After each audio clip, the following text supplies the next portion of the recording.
Nous, on est pris par le temps et on ne peut rien faire. On ne peut pas s'empêcher, on ne peut pas empêcher le temps d'avancer. Vous ne pouvez pas vous empêcher de grandir, puis après de vieillir, puis après d'aller vers la mort.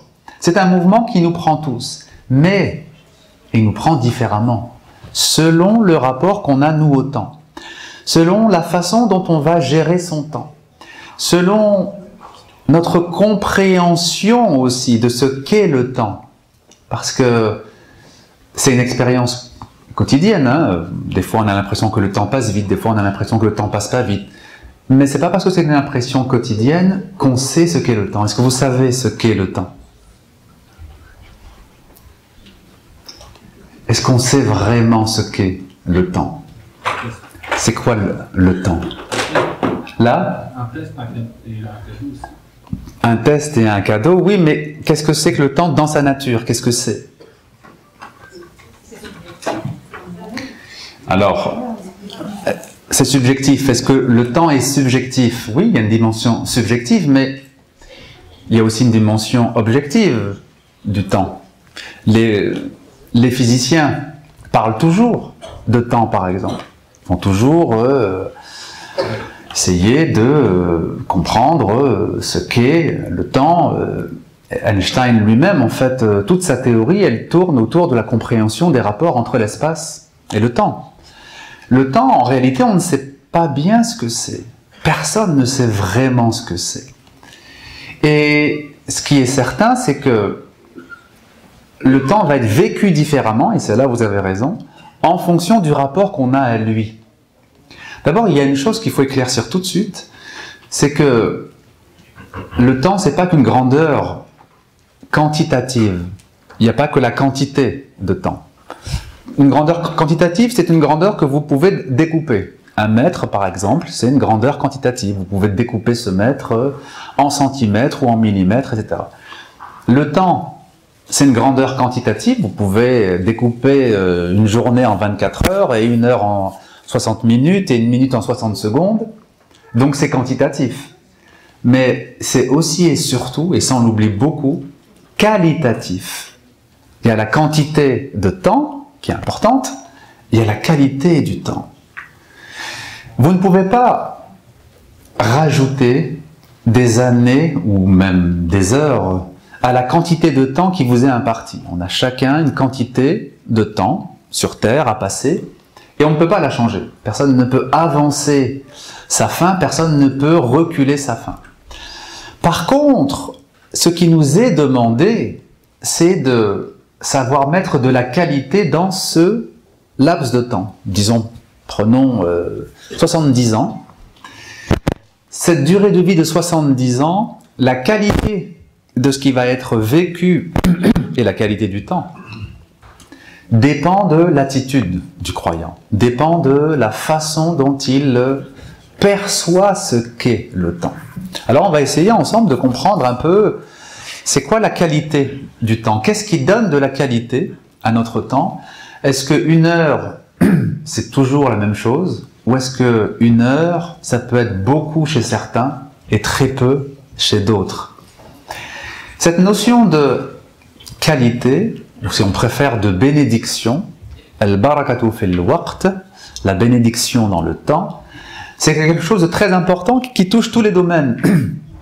Comme on est devenu malheureusement un peu matérialiste, on ne voit que la quantité, on ne voit plus la qualité. Par exemple, beaucoup de personnes se disent « Ah, si je gagnais davantage, si mon salaire était augmenté, je vivrais mieux.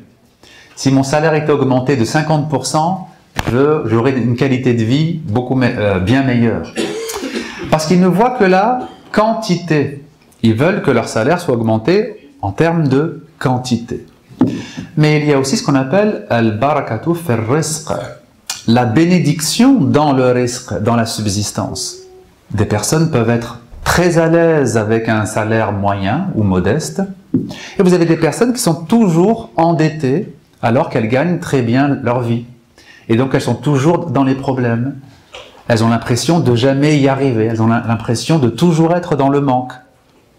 Qu'est-ce qui fait cette différence? Qu'est-ce qui fait qu'on peut être dans le manque en ayant un salaire plus élevé que la moyenne? Et qu'est-ce qui fait qu'on peut vivre très à l'aise en étant épanoui, en épanouissant même sa famille, en ayant un salaire modeste. Al-barakatu fil rizq. La bénédiction qu'il y a dans ce qu'on possède.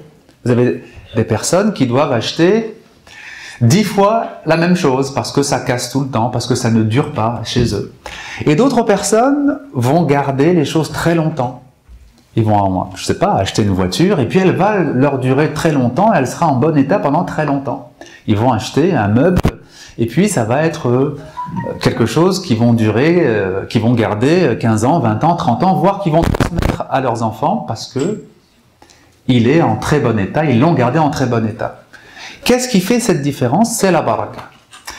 Al-barakatu fil waqt, la bénédiction dans le temps, c'est l'aspect le plus précieux du temps. C'est l'aspect le plus important. Et on a besoin d'apprendre comment je dois mettre de la baraka dans mon temps. Comment faire qu'en 1 heure, que je passe à faire quelque chose, cette heure soit vraiment très bénéfique. Vous avez des personnes qui en 1 heure font ce que d'autres personnes ne peuvent même pas faire en 15 jours, 3 semaines. Pourquoi? Al-barakatu fil rizq, al-barakatu fil waqt. Alors on va d'abord donner quelques points de repère pour qu'on puisse ensuite ensemble comprendre comment on peut changer notre façon de voir le temps et notre façon de mettre ou de ne pas mettre une bénédiction dans notre temps. La première chose qu'il faut savoir, c'est que ça s'apprend.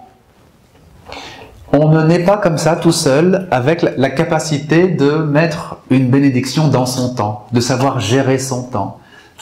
De même qu'on ne naît pas en sachant comment mettre une baraka dans son risque. On doit l'apprendre par un enseignement qui nous vient de la révélation, qui nous vient donc de la parole révélée de Dieu, de l'enseignement des prophètes, etc. On a besoin de l'apprendre.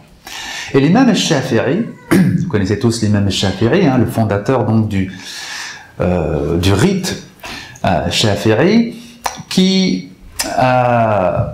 non seulement avait bien sûr fréquenté des personnes qui ont pu lui donner une grande connaissance dans le rituel, c'est-à-dire dans le fiqh, dans la façon de faire les actes rituels, puisque c'est un faqih avant toute chose, mais il a fréquenté aussi des hommes et des femmes spirituels, de haute spiritualité, des gens du tasawwuf, comme il disait lui-même.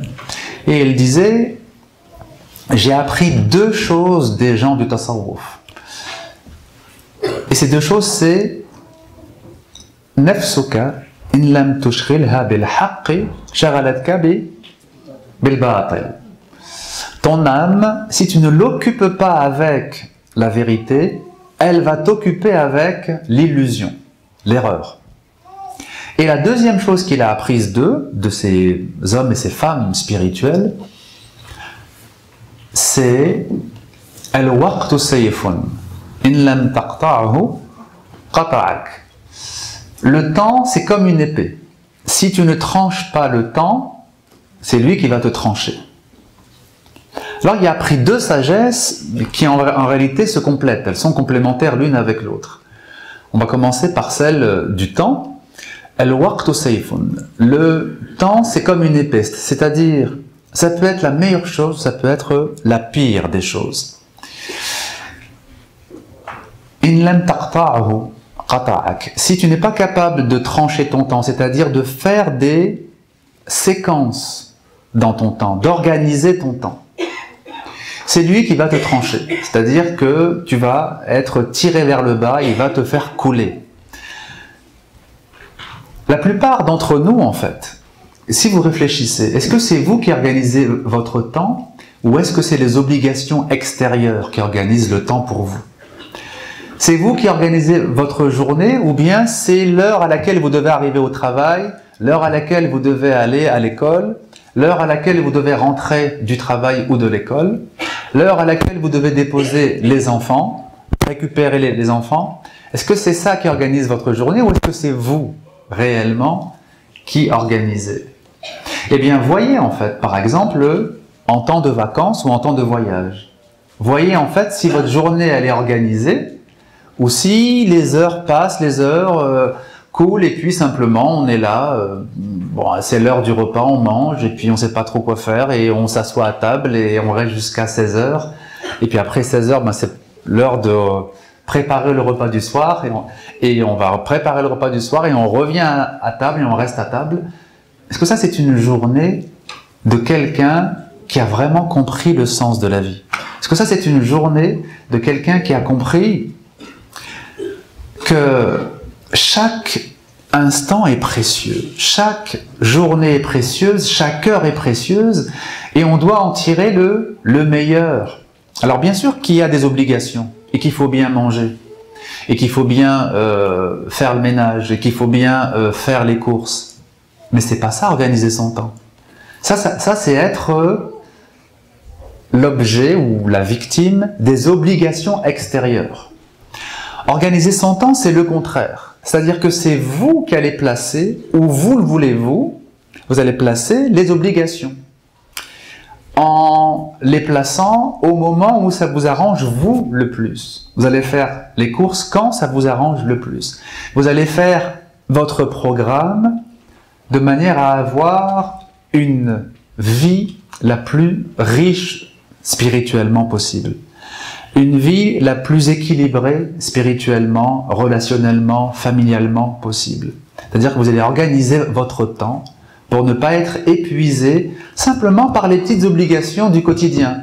Il y a beaucoup de personnes qui disent « Ah, moi simplement, le fait de m'occuper des enfants, je suis déjà usé le soir. » Si vous êtes déjà usé simplement parce que vous vous occupez des enfants, ou simplement parce que vous avez fait des courses, ou simplement parce que vous avez fait une démarche administrative, c'est que pour l'instant, vous n'avez pas appris.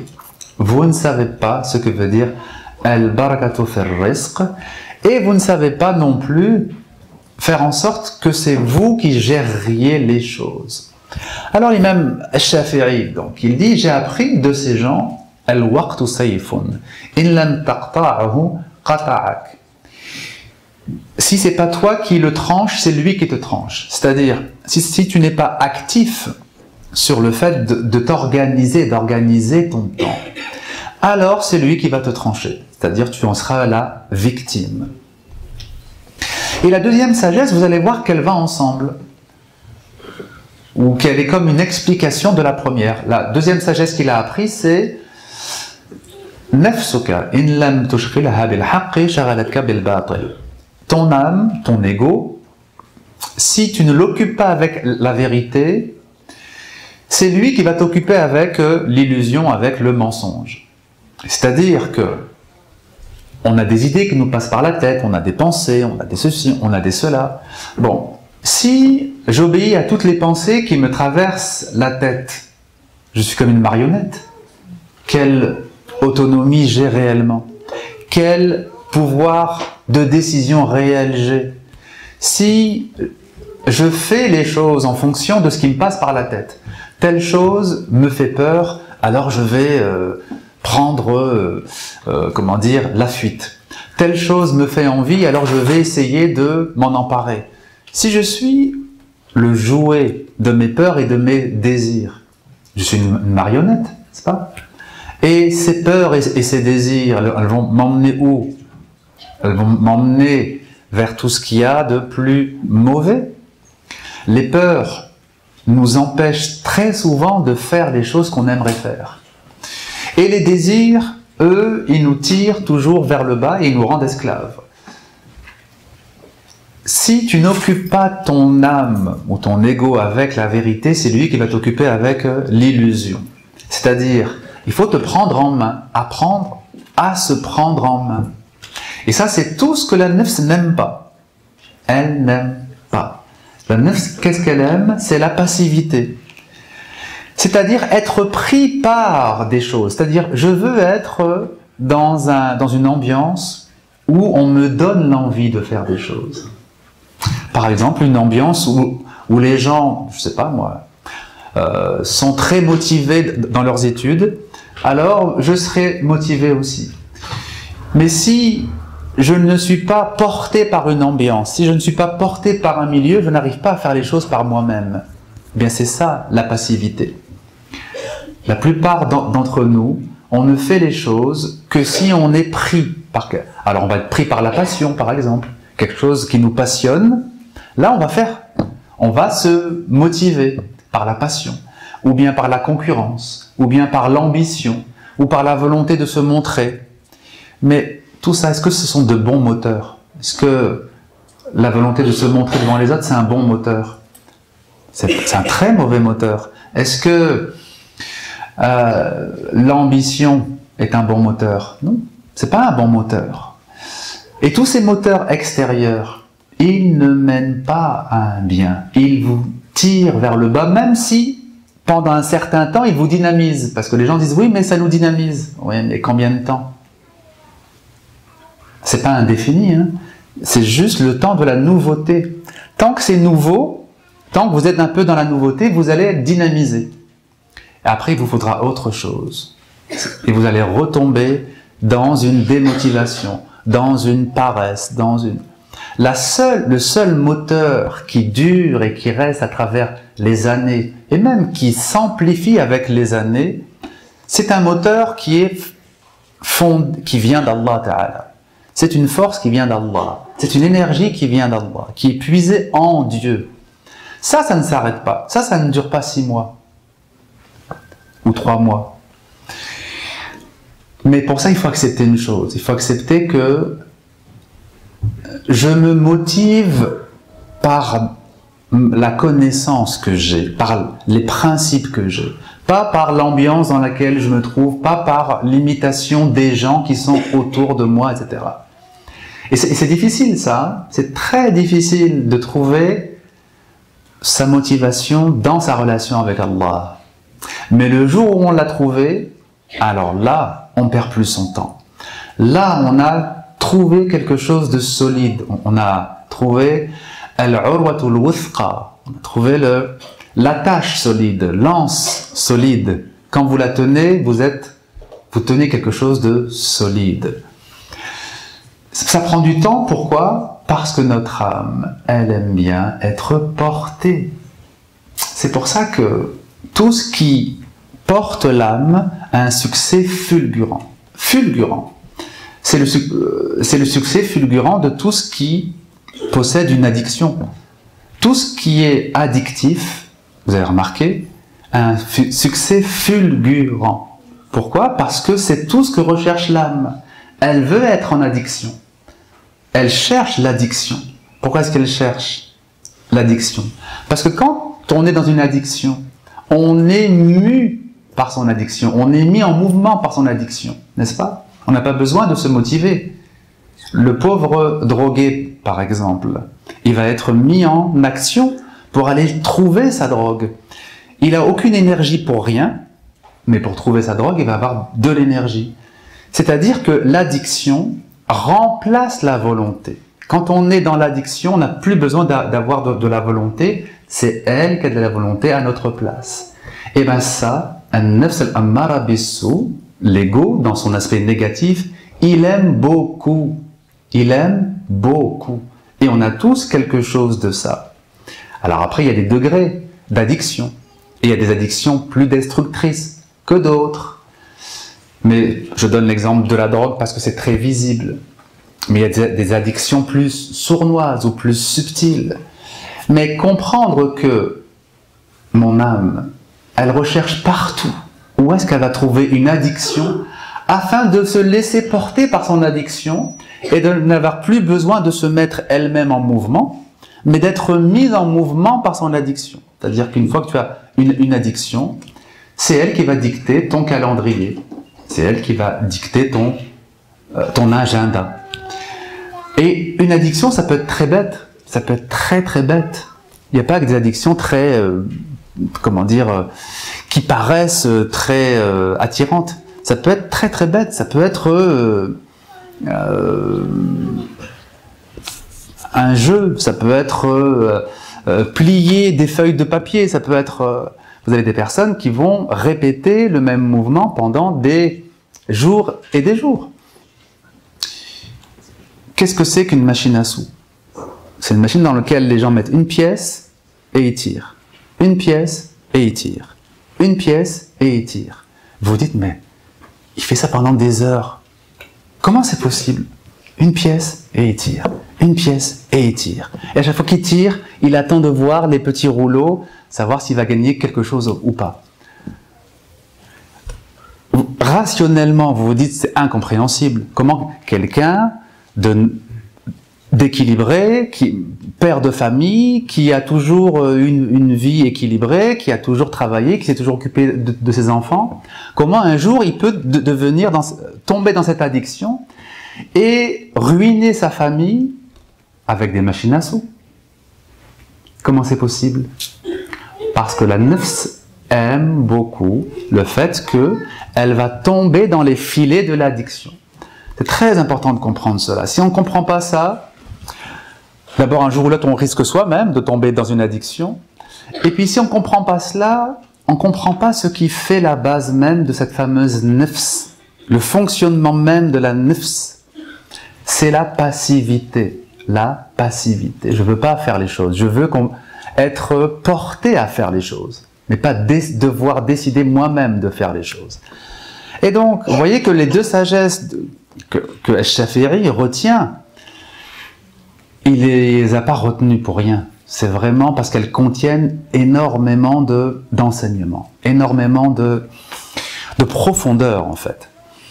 Alors, elles nous indiquent quelque chose, c'est que notre rapport au temps ne doit pas être un rapport passif, on doit devenir actif, on doit être dans le choix conscient et volontaire. Je choisis consciemment ce que je vais faire.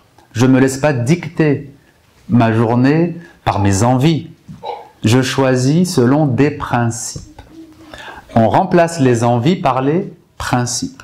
Vous allez me dire, oui, mais quand il n'y a plus de passion, quand il n'y a plus d'envie, après les choses sont fades. Parfois, on entend cette remarque. Non, c'est l'inverse qui est vrai. C'est-à-dire que la passion et l'envie, bien sûr que ça donne un petit peu de sensations sur le coup. Mais comme je l'ai dit, ce sont des sensations qui disparaissent très vite. Par contre, quand vous faites une chose en étant détaché, mais vous le faites selon vos principes, parce que vous savez que c'est un bien. Par exemple, vous n'avez pas envie de sortir de chez vous pour passer toute la journée dans une association humanitaire, c'est pas une envie. Vous pourriez très bien passer cette journée chez vous avec vos enfants, mais vous le faites par principe. Vous le faites parce que vous savez que c'est un bien. Vous le faites parce qu'il y a des gens qui ont besoin de votre aide, et du coup, vous vous motivez par ce principe. Et bien ça, c'est beaucoup plus profond, beaucoup plus, valorisant, au sens noble du terme, que de le faire parce que vous avez besoin d'aller vous rendre utile. Si vous avez besoin d'aller vous rendre utile parce que vous souffrez quand vous restez chez vous, c'est pas une aide qui est entièrement bonne. Alors c'est mieux que rien, mais c'est pas une aide qui est entièrement pure. Mais si vous pourriez très bien rester chez vous et que vous êtes très à l'aise avec vos enfants, mais vous allez faire l'effort et le sacrifice de donner de votre temps parce que vous savez que c'est important et que ça fait partie de vos principes que de partager, ça va vous donner un bonheur très profond, qui n'a rien à voir avec la satisfaction des envies. Quand on satisfait une envie, on a une joie très superficielle qui part très vite. Mais quand vous faites une bonne action, parce qu'elle est conforme à la vérité, et conforme aux principes que vous avez assimilés, alors là c'est une joie profonde. Et là, c'est pas quelque chose qui va durer seulement 3 semaines. Ça veut dire, vous n'allez pas vous impliquer seulement 3 semaines dans cette vie associative et après vous dire, oh non, moi j'ai besoin de quelque chose d'autre aujourd'hui. Non, vous allez faire pendant 10 ans, 15 ans, 20 ans, 30 ans. Quand vous voyez que quelqu'un est capable de faire les mêmes efforts, avec le même sourire, avec la même joie, vous savez qu'il le fait selon la vérité. Quand vous voyez l'imam Malik, rahimahullah, répondre toute sa vie aux gens qui venaient lui poser des questions sur la religion et qui le faisait toujours avec le même sourire et qu'il accueillait de jour comme de nuit les gens qui venaient lui poser des questions, vous voyez qu'il le fait pour Allah. Parce que seul celui qui le fait pour Allah peut le faire sur le très long terme. Alors donc, le fait qu'on apprenne à être actif, à choisir son rythme de vie, à penser dans ma journée, il y a un temps pour mes enfants, il y a un temps pour la famille, il y a un temps pour les proches, il y a un temps pour les ibadat. Et je vais mettre un peu de tout ça dans ma journée, je vais fractionner ma journée pour répondre à tous ces besoins. C'est ça que veut dire l'imam al-Shafi'i, in lam taqta'ahu, c'est-à-dire tu donnes à chacun son droit. Alors maintenant, vous comprenez aussi que c'est pas facile d'apprendre à être dans cette activité. Parce que puisque on a dit que la nefs elle aime bien la passivité, il y a des obstacles à l'activité. Le premier obstacle, c'est ce qu'on appelle teswif, ou bien al-mumatala aussi. C'est le fait de remettre les choses à plus tard, la procrastination, on dit aussi. C'est-à-dire, je peux faire aujourd'hui, mais je vais faire demain, demain, demain. Et c'est toujours demain, en fait. Et demain n'arrive jamais, parce que demain, on repousse encore au lendemain, etc. At-teswif, c'est une des grandes maladies de l'âme. Grande maladie de l'âme. Et une des grandes illusions de l'âme. Remettre les choses à plus tard, c'est le signe, en fait, que on n'a pas appris à maîtriser son âme. On n'a pas appris à maîtriser la paresse de son âme. On n'a pas appris à se donner le minimum de discipline. Alors on ne va pas apprendre ça, évidemment, dans tous les domaines de notre vie, du jour au lendemain. Ça va être progressif. D'abord, sur certains domaines, on va s'améliorer, puis après on va s'améliorer sur d'autres domaines. On va s'améliorer déjà sur tout ce qui est extrêmement important, sur tout ce qui est fondamental. On ne remet pas à plus tard l'aide qu'on doit apporter à quelqu'un qui attend cette aide.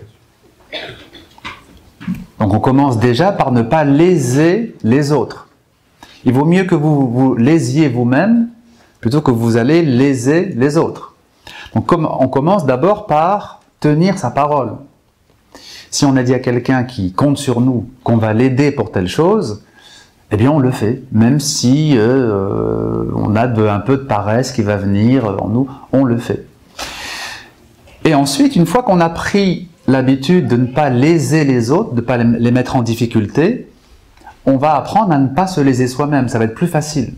C'est-à-dire que si j'ai pris la décision moi-même, je ne sais pas, de commencer à lire régulièrement le Coran, eh bien je vais être capable de le faire. Mais c'est sûr que si je suis en train de léser les autres, il sera impossible que j'ai la force de ne pas me léser moi-même, de ne pas être, comment dire, dans celui qui va me léser moi-même. Donc on commence par tout ce qui est important. Et puis après on va jusque dans les détails. Les détails, ça peut être même les petites choses de la vie de tous les jours. Si on a décidé qu'il y a un tel jour pour ranger ses affaires, pour ranger sa maison, eh bien on se tient. Ce jour-là, c'est le jour du rangement. Et on va, même si c'est une petite chose, même si c'est pas très grave comme conséquence, on se tient à ce qu'on a décidé de faire. La première chose, donc, c'est de perdre la procrastination, at-teswif, remettre les choses à plus tard.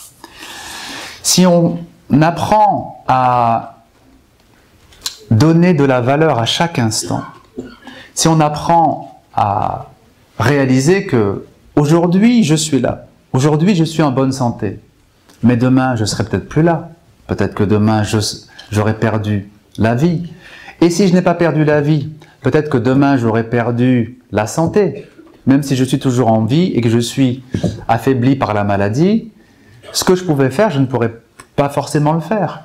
Si aujourd'hui J'ai la capacité de me mettre à lire régulièrement, à m'enrichir intellectuellement et spirituellement. Peut-être que dans un an, je n'aurai pas cette santé-là, ou cette force-là. Peut-être que j'aurai plus la vue, peut-être aussi. Peut-être que je ne verrai plus. Des gens qui perdent la vue sans que ça soit prévisible, ça arrive. Des gens qui perdent la santé sans que ce soit prévu, ça arrive. Des gens qui perdent la vie même. Et donc, si on prend conscience que l'heure d'aujourd'hui, c'est une heure qui ne me sera peut-être pas donnée dans un mois, dans 6 mois, dans un an, déjà ça nous aide à sortir de la procrastination, du fait de mettre les choses à plus tard. Autre chose qu'il faut comprendre aussi, c'est que chaque jour qui passe est un jour dans lequel on perd certaines de nos capacités. Quand on a 20 ans, on a des capacités d'apprentissage et d'assimilation beaucoup plus grandes que quand on a 40 ans. Et à 40 ans, on a des capacités plus grandes qu'à 60 ans. Nos capacités vont toujours en diminuant. Et pas que les capacités intellectuelles, hein, les capacités aussi de changement, de comportement, de changement de caractère. On ne change pas son caractère à 60 ans comme on le change à 20 ans. Hein. À 20 ans, il y a encore une certaine souplesse au niveau du caractère. On peut encore travailler plus facilement et perdre les mauvaises habitudes et gagner les bonnes habitudes. À 40 ans, c'est plus dur. À 60 ans, alors, encore plus dur. Et plus on vieillit, plus on devient rigide. Et ce qui est vrai pour le corps, c'est vrai pour l'âme aussi. Hein. Le corps devient rigide, n'est-ce pas? La souplesse des bras et des jambes, elle diminue, n'est-ce pas? C'est-à-dire que le corps devient de plus en plus rigide jusqu'à après, on va vers la mort. Cette rigidité physique, elle est un symbole. Allah Ta'ala nous la donne comme symbole pour qu'on comprenne qu'il y a la rigidité intérieure qui grandit aussi. Vous n'avez jamais été étonné de voir qu'un enfant de 4 ans, il fait le grand écart très facilement? Les enfants, les petits-enfants sont très très souples. C'est très étonnant, non? Ça ne vous a jamais frappé? Oui. Et après, ils perdent cette souplesse. Parce qu'ils grandissent tout simplement. Eh bien, c'est vrai au niveau psychique. Et donc, si je ne prends pas la bonne habitude aujourd'hui, demain ce sera plus dur. Et demain sera encore plus dur. Beaucoup de gens disent, oui, je sais que je devrais apprendre à maîtriser ma colère, mais pour l'instant c'est difficile. Ah, mais si pour l'instant c'est difficile, demain ce sera encore plus dur. Et dans un an encore plus dur, et dans 10 ans encore plus dur. C'est un très mauvais calcul que de remettre à après. En fait, tu ne fais qu'empirer ta situation. Si on comprend ça, on comprend que c'est maintenant qu'il faut faire les choses. C'est le plus tôt possible. Et donc, at-taswif, la remise à plus tard, eh bien, c'est quelque chose qu'on ne doit pas accepter, tout simplement. On ne doit pas accepter, ni pour soi-même, ni pour les autres, de remettre à plus tard ce qui peut être fait maintenant. C'est une décision qu'il faut prendre, en fait. Il faut se dire, dans ma vie, je n'en veux plus. J'ai été comme ça, maintenant, je ne veux plus. Il faut frapper du poing sur la table. Hein. Parce que nafs, notre âme, en fait, comme dit l'imam al-Ghazali, an-nafsu markab al-qalb. L'âme, c'est une monture, c'est la monture du cœur. Le cœur, c'est notre partie spirituelle, n'est-ce pas? Notre partie spirituelle, elle a besoin de l'âme, du psychisme. Notre psychisme, la pensée, la réflexion, l'imagination, la mémoire, tout ça, ce sont des outils, des instruments. Et on en a besoin. Sauf que quand il tourne tout seul et qu'il se, comment dire, qu'il se comporte comme si c'était une réalité autonome, il nous rend esclaves. Et c'est ça l'âme en fait. L'âme, c'est un cheval qui n'a pas été dressé et qui dicte sa volonté au cavalier. Et le pauvre cavalier n'a pas d'autre choix que de suivre, sinon le cheval le jette de son dos. Or, le cheval, il n'a pas à décider où va le cavalier. Il a à obéir. Alors il va y avoir confrontation. Qui a la volonté la plus forte, le cavalier ou le cheval? C'est ça qu'on appelle jihad al-nafs. Le jihad al-nafs, c'est la confrontation de qui a la plus forte volonté? Le cœur, celui qui donc a cette aspiration spirituelle, ou le cheval qui veut aller où il veut et brouter l'herbe comme il le veut. Donc au début, évidemment, un cheval sauvage qui n'a pas encore été dressé, quand vous voulez l'obliger à faire quelque chose, il se rebelle. Mais vous l'obligez une fois, 10 fois, 100 fois, 1000 fois, il finit par obéir. Il finit par céder. Et c'est ça qu'on appelle un dressage, n'est-ce pas? Le dressage, c'est quand l'animal a compris que le maître ne va pas céder. Et que je dois tout simplement rentrer dans ce qu'il veut, dans sa volonté. Notre nefs, donc, si vous voulez, on peut tout à fait la comparer, comme disait l'imam Al-Ghazali, à une monture, à un cheval ou bien un chameau, qui doit apprendre à obéir au cavalier. Parce que c'est le cavalier qui sait où termine le chemin, où doit mener le voyage. Le cheval, il n'en sait rien. Lui, il va aller là où il y a de l'herbe, là où il y a de l'eau. Le cheval n'a pas de destination particulière. Il va n'importe où. Notre âme, si on la suit, elle nous amène n'importe où, c'est-à-dire au gré de ses envies. Alors, donc, il s'agit de frapper du poing et dire non, c'est pas comme tu veux, c'est par là le chemin. Et c'est ça le chemin. Alors, au début, c'est non, non, non. Et quand on impose, un jour, c'est oui. Et quand la nefs, en fait, a été disciplinée, on se rend compte que c'est un formidable allié. Car Allah Ta'ala nous a donné des très belles capacités qui sont très utiles et très précieuses, qui sont toutes nos capacités psychiques, quand elle est obéissante. Quand c'est une nefs mutma'inna, quand c'est une âme pacifiée ou apaisée.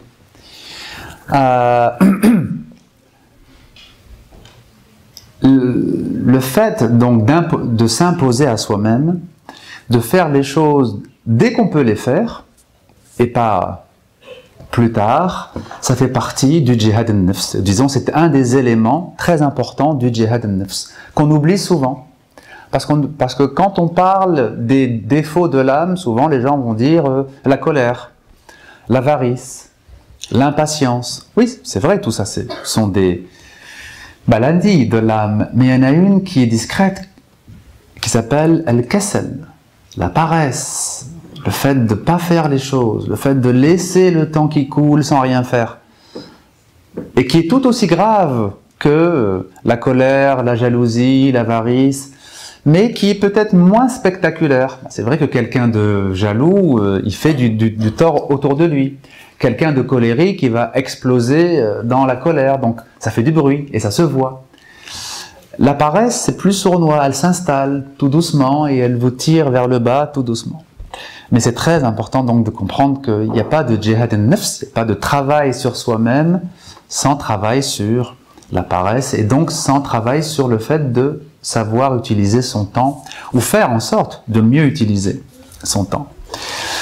Je vais vous donner un exemple qui a fait méditer non seulement Al-Ghazali, mais tous les grands spirituels de l'islam, c'est l'exemple de Al-Fudayl ibn Iyad. Al-Fudayl ibn Iyad, c'est un homme qui est né au IIe siècle de l'Hégire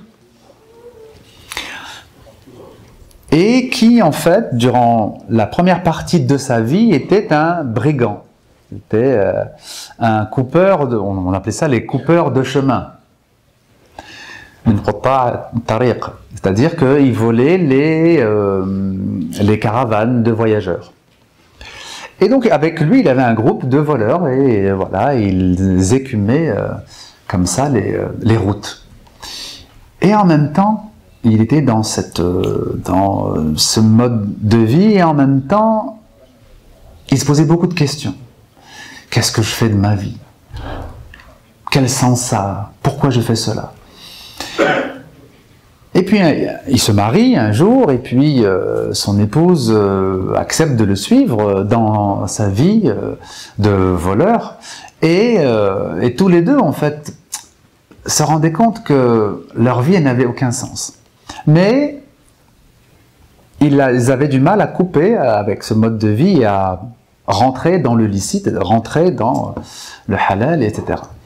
Et puis un jour, Al-Fudayl ibn Iyad n'en pouvait plus parce qu'il y avait en lui une recherche spirituelle, la recherche de la proximité avec Allah aussi, même s'il était dans l'égarement ou dans l'illicite. Et puis un jour, donc, il dit à son épouse, maintenant pour moi c'est fini, je ne peux plus vivre comme ça, j'ai besoin de me rapprocher d'Allah Ta'ala, de me repentir auprès d'Allah, parce que même durant sa vie de voleur, il lui arrivait de veiller en prière, en réfléchissant à Allah, etc. Bon. Et donc il dit à son épouse, mais si tu veux pas me suivre dans la voie de la tauba, je comprends et je te laisse. Et elle lui dit, non, moi si je t'ai suivi dans l'illicite, encore plus je vais te suivre dans le bien. Et donc elle le suit, et tous les deux ils font leur repentir. Et la conscience en fait que Al-Fudayl avait d'avoir perdu des années précieuses a fait que son repentir a été extrêmement profond, extrêmement sincère, et il est devenu vraiment minas salihin, parmi les gens très très pieux de son époque, au point que les gens venaient lui demander des conseils, lui-même donnait des enseignements, il enseignait aux gens comment se repentir, puisque lui-même avait vécu ce repentir. Et le calife Haroun al-Rachid, qui avait entendu parler de Al-Fudayl, de sa conversion, du fait que quand il parlait aux gens, les gens étaient touchés, ils pleuraient, ils se convertissaient. Et donc il s'est dit, moi je vais aussi entendre parler cet homme, on va voir si son message me touche. Et donc il a demandé à le voir, et il dit à Al-Fudayl, parle-moi de la foi, parle-moi de la sincérité, parle-moi du repentir. Et Al-Fudayl commence à lui expliquer. Et là, le calife a été vraiment très très touché et lui a dit, ce n'est pas moi le calife, le chef des musulmans, c'est toi le chef des musulmans. Anta sayyidul muslimin. C'est toi qui es vraiment normalement le chef des croyants, Amir al-Mu'minin. Tellement il se rendait compte que cet homme avait une sagesse très très grande. Et en fait, qu'est-ce qui a fait cette grande sagesse chez Al-Fudayl? C'est le fait que comme il a perdu de nombreuses années dans l'égarement, ensuite il s'est dit, maintenant plus jamais je perdrai un seul instant. Chaque instant sera utilisé le mieux possible. Il avait acquis, on va dire, à cause ou grâce à ces années qu'il a perdues, il avait acquis le sens de la valeur du temps. Et c'est ce sens de la valeur du temps qui a fait que jusqu'à aujourd'hui, Al-Fudayl ibn Iyad est resté un exemple et qu'il est cité dans tous les livres de spiritualité en islam, aussi bien que Al-Hassan al-Basri, aussi bien que le Junayd, etc. Vous voyez donc que le fait d'avoir perdu du temps dans sa vie, le fait d'avoir eu une période de notre vie où on n'était pas forcément en harmonie avec la vérité, ça n'est pas quelque chose qui doit nous démotiver, ou quelque chose qui doit nous faire perdre confiance. Parce qu'au contraire, le temps qu'on a perdu, ou qu'on a mal utilisé, si on en tire des leçons, si vous en tirez des leçons, alors ça devient un temps qui n'est plus perdu, puisque vous en avez tiré des leçons. Les gens disent, oui, mais j'ai perdu 5 ans de ma vie ou 10 ans de ma vie en faisant ça et ça. Ça dépend. Ça dépend si tu en as tiré des leçons ou pas. Si tu en as tiré des leçons, c'est pas du temps perdu, puisque c'est maintenant quelque chose qui t'amène à une plus grande vigilance. Si par exemple, quelqu'un a été le jouet de sa propre nafs pendant des années, il a suivi ses envies et ses passions. Bon, bien sûr, c'est de l'égarement, et bien sûr, ça l'a amené à faire des péchés. Mais si vraiment il en a tiré les leçons et les conséquences, si vraiment il a compris comment ça se fait que j'ai été le jouet de mes passions, à ce moment-là, il peut être quelqu'un qui va s'en préserver, parce qu'il sait comment le piège s'est refermé sur lui, donc normalement il est capable de l'éviter. Autrement dit, le temps qu'on a perdu, on peut le regagner si on apprend à tirer al-ibra, une leçon, un apprentissage. Il ne faut jamais en fait se dire telle ou telle période de ma vie n'a servi à rien, ou elle a été seulement négative. Il n'y a pas quelque chose qui est seulement négatif dans la création. C'est négatif si vous lui donnez un sens négatif. Et ça peut redevenir positif, comme pour Al-Fudayl ibn Iyad, si vous en tirez des leçons, parce que c'est très précieux de tirer des leçons. Le prophète disait, sallallahu alayhi wa sallam, La hakima illa dhu khibratin. Il n'y a personne de sage si ce n'est celui qui a de l'expérience, qui a tiré des leçons de son expérience. Alors, vous voyez que le fait de réfléchir sur le temps, notre rapport au temps, la façon dont on vit ou bien subit, ça dépend de chacun, le temps. Ça, c'est pas un aspect particulier de la spiritualité, ça englobe tous les aspects de la spiritualité. Ça englobe la maîtrise de soi, ça englobe le fait de comprendre comment fonctionnent les passions et comment fonctionne la passivité de l'âme. Ça englobe aussi le fait de comprendre que il n'y a pas de cheminement vers Allah Ta'ala sans une volonté forte, sans être capable de se déterminer. C'est ce qu'on appelle l'himma, la volonté forte. Parce que soit on est comme un fétu de paille qui est emporté par le courant, soit on est comme un bateau solide qui garde son cap. C'est l'un ou l'autre en fait. Soit on est comparable, on va dire, à une embarcation fragile qui est emportée par la moindre vague, soit on est comparable à un navire solide qui garde son cap même quand il y a des tempêtes. Ça c'est l'un ou l'autre en fait. Et donc on va devoir apprendre à développer cette force. Alors c'est pas toujours facile, il y a des périodes de la vie où on a l'impression qu'on y arrive moins, après on se relève et on y arrive mieux, mais si on le fait sur les années, on voit que alhamdoulilah, on arrive à, nous aussi, à goûter, peut-être pas entièrement, mais au moins une partie de ce qu'on peut lire dans la vie du prophète sallallahu alayhi wa sallam, dans la vie des compagnons, dans la vie des gens comme Al-Hassan al-Basri, Al-Fudayl ibn Iyad, dans la vie de Rabi'a al-Adawiya. Tous ces personnages qui nous paraissent très grands, et qui sont grands bien sûr, mais qui ne sont pas si éloignés que ça de nous, parce que ce sont des êtres humains qui aussi avaient leurs difficultés. Les prophètes, c'est différent, parce qu'ils ont été choisis par Allah, ils ont été purifiés par Allah. Mais en dehors des prophètes, les compagnons, hommes, femmes, les tabi'in sont des êtres humains, avec leurs difficultés aussi. Sauf qu'ils avaient une force de volonté, et c'est cette force de volonté qui les a aidés donc à devenir ce qu'ils sont.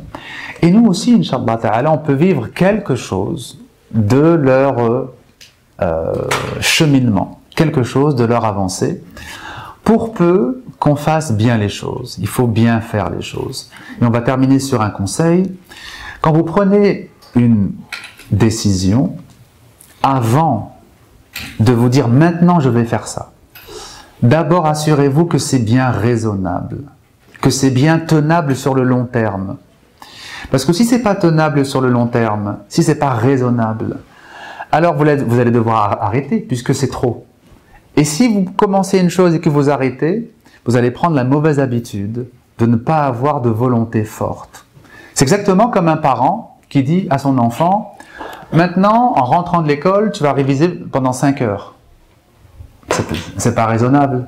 Il a déjà passé une journée à l'école. Il ne va pas faire des devoirs pendant 5 heures en rentrant. Pendant une demi-heure, pendant 1 heure, pas pendant 5 heures. Donc si vous lui dites ça, vous allez voir vous-même au bout d'une semaine que c'est trop et qu'il est épuisé. Vous allez devoir lui dire non, non, non, diminue. Et c'est pas bon parce qu'il va se dire, un jour on me dit qu'il faut travailler pendant 5 heures, après on me dit qu'il faut travailler moins. C'est pas bon que des parents disent blanc un jour et noir un autre jour. avant de dire à votre enfant quelque chose, assurez-vous que c'est bien raisonnable et que c'est bien juste et que c'est bien tenable sur le long terme. Ben, c'est vrai pour vous-même aussi. Il ne faut pas vous dire, maintenant je vais veiller 5 heures toutes les nuits. C'est pas vrai que vous allez tenir toute la semaine en veillant 5 heures avant le Fajr. Non, c'est pas raisonnable. Avant de faire quelque chose, d'abord, réfléchissez bien pour savoir si c'est raisonnable. Pourquoi? Parce qu'une fois que vous savez que c'est raisonnable, vous vous dites, il n'y a aucune raison pour que j'arrête. Et quand votre nefs vient vous dire, ah oui, mais c'est un peu trop, vous pouvez dire, non, non, c'est pas trop, c'est bien, c'est juste. Si vous demandez à votre enfant de faire une demi-heure ses devoirs en rentrant de l'école et qu'après il pourra jouer, s'il pleurniche et qu'il vous dit que c'est trop, vous savez que, ah non, c'est pas trop. Une demi-heure de devoirs par jour, c'est pas trop. Donc tu vas le faire même si tu pleurniches. Et puis un jour, il ne pleurniche plus. Parce que lui-même, il se rend compte que oui, c'est faisable. Vous comprenez? C'est pour ça que c'est très important de faire des choses raisonnablement. Raisonnablement. C'est-à-dire, parce qu'une fois que vous savez que c'est tout à fait tenable, quand votre nefs vous dit, oui, mais aujourd'hui, je suis fatigué, pas demain, Inch'Allah, demain. Vous dites, non, pas demain, tous les jours. Parce que se lever 20 minutes avant le Fajr, c'est faisable. C'est faisable. Sauf peut-être éventuellement quand c'est très tôt en été. Mais sinon, c'est faisable. Et donc, quand c'est faisable, eh ben, on fait toujours et on maintient son exigence. Et si vous faites des choses qui sont raisonnables, c'est-à-dire petites si vous voulez, vous allez faire des très très grands progrès. Très très grands progrès. Parce que l'œuvre la plus aimée auprès d'Allah, c'est laquelle?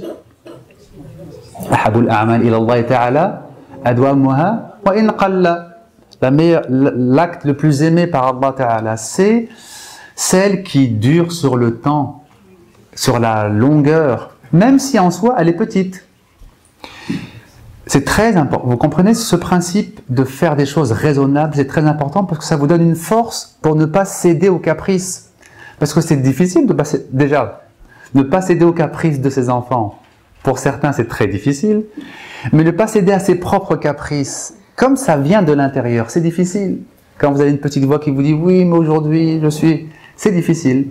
Mais comme vous savez que c'est raisonnable, vous dites non. On maintient son exigence. Et voilà comment on peut, alhamdoulilah, vivre tout à fait ce qu'on appelle jihad al-nafs. Jihad al-nafs, l'effort contre soi-même, c'est pas se massacrer, c'est pas être dans un massacre sur soi-même. Hein. Jihad al-nafs, c'est d'être dans la fermeté. Fermeté. C'est-à-dire que quand on a pris la décision, on ne revient pas en arrière. Et là, tout à coup, une nouvelle vie devient possible. Et ce que Allah Ta'ala promet, ce que le prophète promet, vous le voyez dans votre vie. Vous le voyez dans votre vie. Vous voyez qu'ah bah oui, c'était vrai. Sauf que moi, je ne mettais pas les choses en pratique. C'est pour ça que je ne les voyais pas. Le bonheur auquel nous invite Allah Ta'ala, l'épanouissement intérieur dont nous parle le Coran, al-nafs al-mutma'inna, c'est vrai, c'est une réalité accessible à l'être humain. Sauf que avant, je faisais n'importe quoi. Et comme je faisais n'importe quoi, je ne le vivais pas.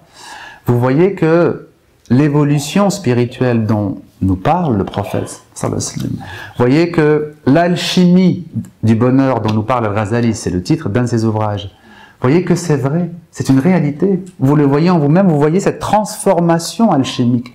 Vous voyez que la personne que vous étiez il y a 1 an, 2 ans, 3 ans, c'est plus la même personne. La personne faible, changeante, un jour c'est oui, un jour c'est non, un jour j'ai envie, un jour j'ai pas envie. Cette personne, elle n'existe plus. Parce c'est une nouvelle personne qui est là. C'est quelqu'un de stable, quelqu'un de déterminé, quelqu'un qui a goûté à l'amour d'Allah, qui a été touché par l'amour d'Allah. C'est pas la même personne. Et ça, c'est accessible pour peu qu'on fasse bien les choses et pour peu qu'on apprenne, Inch'Allah Ta'ala, à faire bien les choses. Wallah yaftah alayna wa alaykum.